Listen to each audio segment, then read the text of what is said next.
Hi everyone, it's Leslie and welcome back to my channel.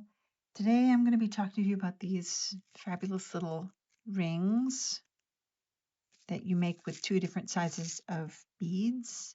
I've been using these for years. Usually I use them for toggles, for necklaces. This is the exact same thing, or for a bracelet like this.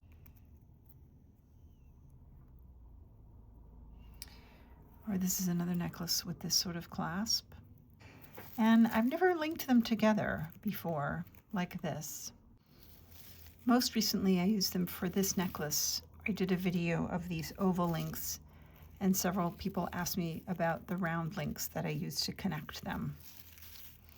So that's what I'm going to talk to you about today, how to make one of these little circular links, and then if you want to use them to attach to other things, I'll give you some advice about that too. Okay, first let's talk about materials. Since I'm doing these links in two different colors, I've got two different colors of size 11 Japanese Delica beads, and I've got one color of, these are 15s seed beads. These are size 11 Delica cylinder beads. I've also got a number 12 beading needle and about an arm's length of supple beading thread. I've got Miyuki, but you could also use KO. As usual for this kind of shaped beadwork, I don't recommend using fireline or monofilament, as it is just too stiff, and you always need a little give when you're doing shaped geometric three-dimensional beadwork. So the first thing I'm doing is I've got the number 15s and I'm making a ring of 36. I've tried doing fewer beads to make this circle, but really 36 is about the smallest ring you can make. So I'm going to put these on and I'll be right back to start peyote stitching. Okay, I've got 36 number size 15 beads on my thread. I'm going to leave just enough of a tail to grab onto, so you're going to just cut that off momentarily. Go through about half of them. That way you'll just cut that off later. You want to save some time. You don't have to weave that tail in. So I just leave an inch, inch and a half, 2 inches. That'll just get cut off, but it does give me something to hold on to when I'm starting. So the first thing we're going to do is just start peyoting around with your size 11 beads. This is an 8-row project. We'll do 5 rows on the outside and go back and do 3 rows from the center. So you've already done rows 1 and 2. Congratulations. Here's row 3. Start peyote stitching. One by one. The fact that you're using 2 different size of beads will make it just a perfect circle. Sorry for my large fingers.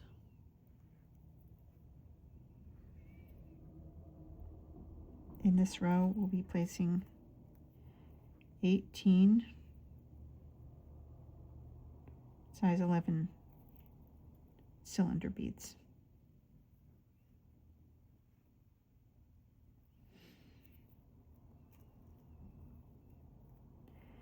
Just keep going and keep the tension fairly tight. You don't want this to be loose. We're making a circle.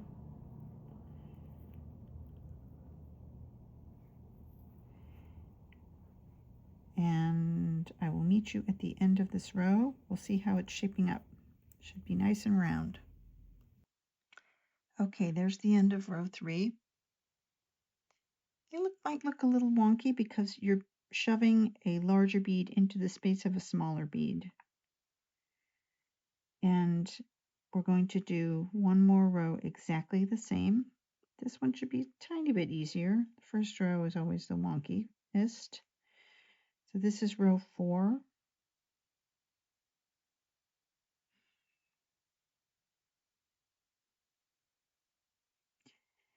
And I will meet you back at the end of this row. Oh, you can also go ahead and cut off this tail. Cut off this tail whenever you're ready. Don't even have to weave it in. I love that. Okay, I'll meet you at the end of row 4 to talk about the rest of the shaping.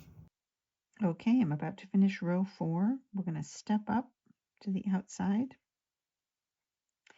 Now I'm doing this in 2 different colors. The way I think about it is in 8 rows, there'll be another row, there'll be 3 rows of 15 in the center. There will be another row of 15s.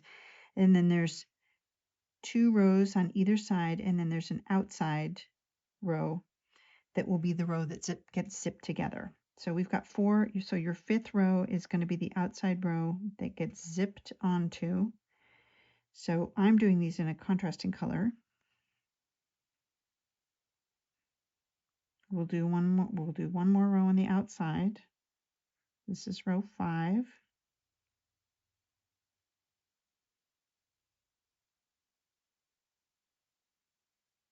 And I will meet you at the end of the row. You can pull this, it'll start to cup a little bit, but I'll show you that at the end of the row. Okay, we're about to step up to the end of row 5. See how it's kind of cupping a little bit? Like that? Well, I'm going to make it go down the other way because we're going to take our thread, kind of like that. So we're going to take our thread and we're going to go down to the center. Take your needle, go through 4 beads. Now we've got 3 rows to go and zipping. So we've got 2 rows of size 15 bead. We need to put in a 3rd row. So we're going to complete that now. So we're going to peyote around with our 15s.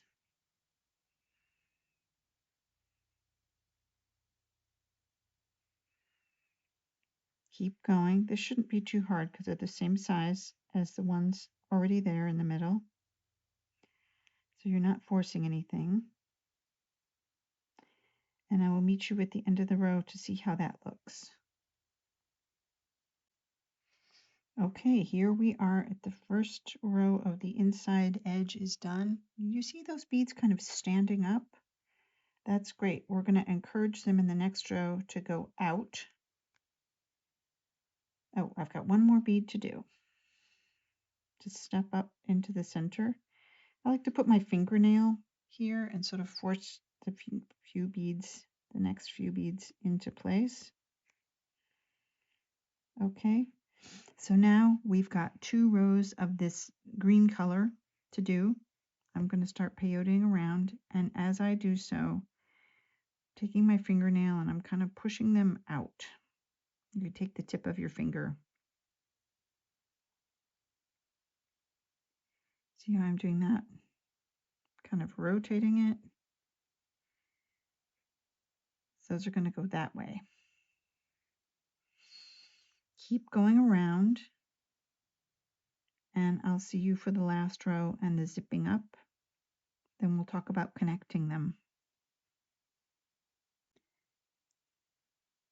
Okay, I've stepped up, and you can see this shape is really starting to come together. We have one more row to go, and then we're going to zip up.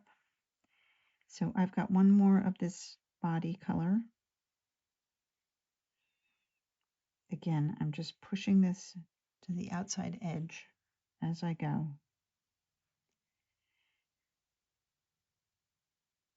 And I will come back at the end of this row and we'll zip up the sides together. Okay, I'm stepping up to the last bead. That's really looking good. So this is what I was telling you. You've basically got a base of 3 rows of size 15s in the center. You've got 2 rows of a base color, that's the green, and then 1 row on the outside of a contrasting color. And to make this chain, I basically I used 2 colors per link.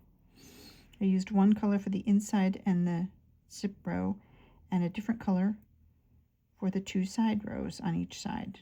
So it's basically 4 rows of each. But I just kept substituting, and that's how I made that effect.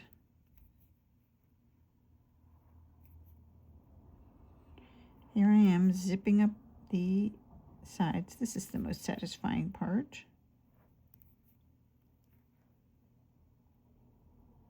Connecting everything together. And once you're done, you can just keep going through several more beads. Almost done here. Okay, I'm done, and I'm just gonna keep going. I go through sort of 10, 12, 14 more beads.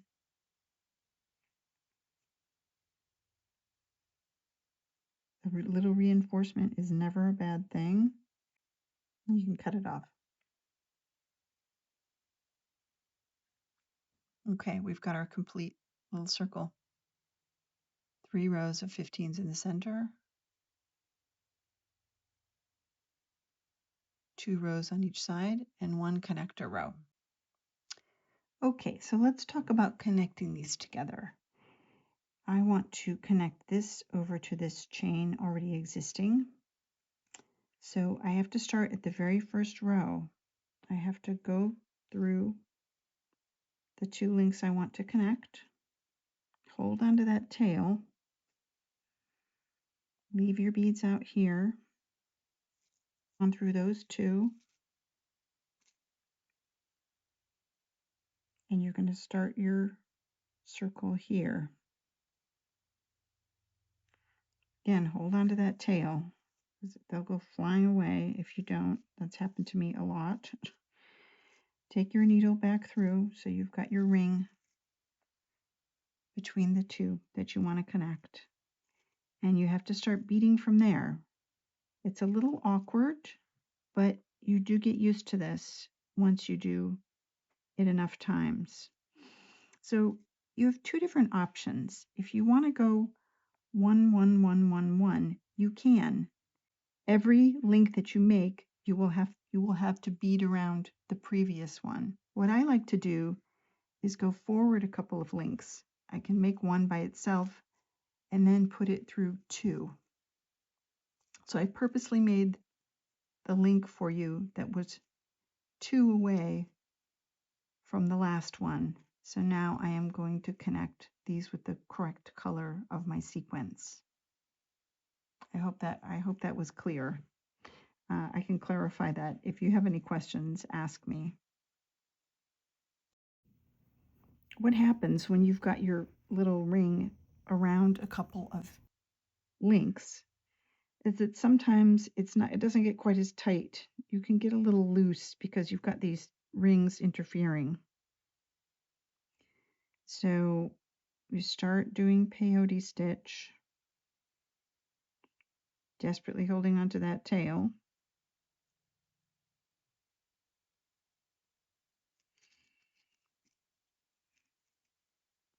And if you find that this is a little looser than the previous one, which happens to me a lot,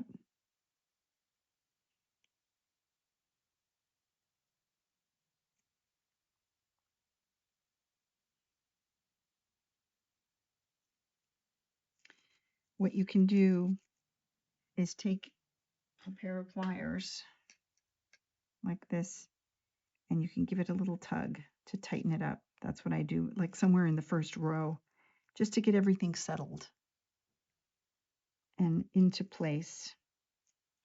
That's my little trick. But other than that, like I said, you do get used to it. Here I am peyoting around row 3.